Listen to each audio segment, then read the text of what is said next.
¿Qué tal amigos? Bienvenidos. En esta ocasión veremos lo que es el momento de un par.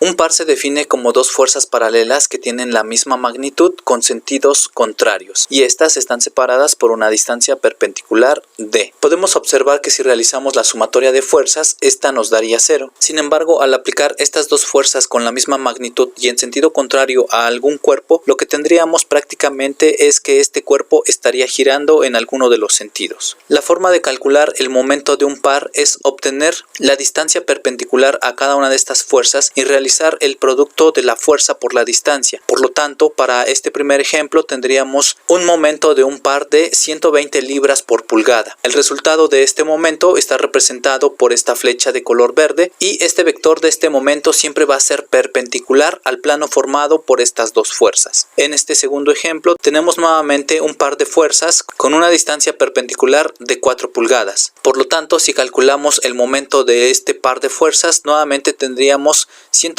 libras por pulgada. En este último ejemplo nuevamente tenemos fuerzas de 30 libras con una distancia perpendicular de 4 pulgadas. Nuevamente tendríamos como resultado 120 libras por pulgada. Para cada uno de ellos podemos observar que el resultado del momento de este par de fuerzas está representado por este vector con esta flecha de color verde y en cada una de ellas siempre es perpendicular al plano formado por estas fuerzas. De la misma manera podemos observar que aplicando el criterio de la regla de la mano derecha, el sentido de este momento será positivo con respecto al eje Y para cada par de fuerza.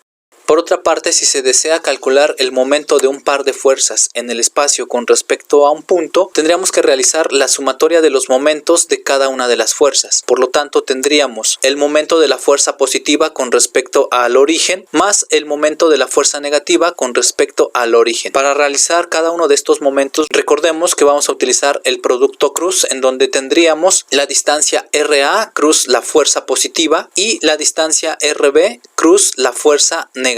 Podemos observar que al realizar esta operación tenemos como factor común la fuerza F, por lo tanto podemos factorizar por la derecha teniendo como resultado una resta o una diferencia entre los vectores de las distancias a cada una de las fuerzas. Al realizar la resta de cada uno de estos vectores podemos observar que la resultante es la distancia entre los puntos de aplicación de cada una de las fuerzas. Por lo tanto podemos indicar que para obtener el momento de un par de fuerzas en el espacio se puede obtener el producto cruz R cruz F, siendo R la distancia de un punto de aplicación de la primera fuerza o bien de un punto sobre la línea de la fuerza de acción de la primera fuerza hasta el punto de aplicación de la segunda fuerza o bien un punto sobre la línea de acción de la segunda fuerza. Cruz la fuerza aplicada. Nuevamente, a partir de aquí podemos observar que el resultado del momento de un par de fuerzas en el espacio corresponde a un momento y este momento recordemos que es perpendicular al plano formado por estas dos fuerzas. Al realizar la operación R cruz F obtendríamos el resultado de un momento de un par de fuerzas en el espacio con respecto a un punto y este está representado con esta flecha de color verde. A este se le conoce como el momento de un par. Y además al realizar esta operación lo que obtendríamos es nuestro momento representado de una forma cartesiana con cada uno de sus componentes y j,k o bien expresado y representado en cada uno de sus ejes x, y y z. Por otra parte, si se desea obtener la magnitud de nuestro vector resultante, lo que podemos hacer